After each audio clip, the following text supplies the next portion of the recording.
રાજકોટના મવડીના કહી શકાય કે ઓમનગર સર્કલ પાસે મારામારીની ઘટના બની હતી. તો મારામારીની ઘટના બની ફરી એકવાર મવડીમાં રાત્રિ દરમિયાન મારામારીની ઘટના બની. તો નજીવી બાબતે મારામારી થઈ. રૂપિયાની લેતી દેતી મામલે હુમલો કરવામાં આવ્યો હતો, જેમાં કેટરર્સના સંચાલક વિશાલ મારડિયા નામના શખ્સ પર હુમલો કરવામાં આવ્યો. ઇજાગ્રસ્ત વિશાલને સારવાર માટે હોસ્પિટલ લઈ જવામાં આવ્યો હતો. હુમલાનો વિડીયો સોશિયલ મીડિયામાં વાયરલ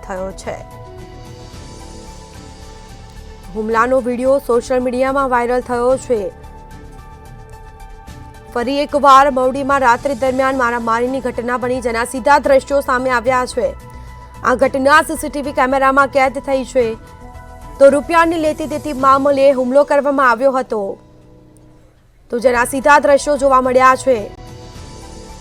રૂપિયાની લેતી દેતી બાબતે હુમલો કરવામાં આવ્યો.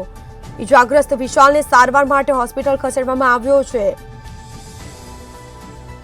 તો આ સીધા દ્રશ્યો, હુમલાનો આ વિડીયો સોશિયલ મીડિયામાં વાયરલ થયો છે, જેના સીધા દ્રશ્યો સામે આવ્યા. ફરી એકવાર મવડીમાં રાત્રિ દરમિયાન મારામારીની ઘટના બની.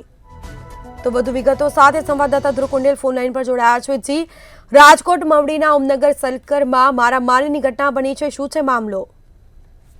ચોક્કસથી આ ઘટના પહેલી વખત નથી કે રાત્રિ દરમિયાન મવડી વિસ્તારમાં મારામારીની ઘટના સામે આવી છે. આ પહેલા પણ અનેક વખત મવડી વિસ્તારમાં આ પ્રકારની ઘટના છે તે સામે આવી ચૂકી છે, અને તેના જે વિડીયો છે તે સોશિયલ મીડિયા પર વાયરલ પણ થઈ ચૂક્યા છે. ત્યારે ફરી એક વખત મવડીના ઓમનગર સર્કલ પાસે મારામારીની આ ઘટના છે તે સામે આવી છે.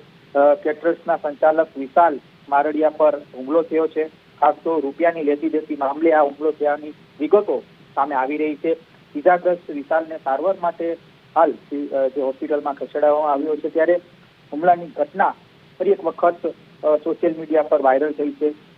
અનેક વખત આ પ્રકારના વિડીયો જ્યારે સામે આવ્યા છે, ત્યારે માલવિયાનગર પોલીસ સ્ટેશનના જે કર્મચારીઓ છે, એટલે જે પોલીસ કર્મીઓ છે, તેમના ઉપર હાલ સવાલ ઉભા થઈ રહ્યા છે. આ પહેલા પણ અનેક વખત આ વિસ્તારમાં જ રાત્રિ દરમિયાન મારામારીની ઘટના છે તે અનેક વખત સામે આવી ચૂકી છે.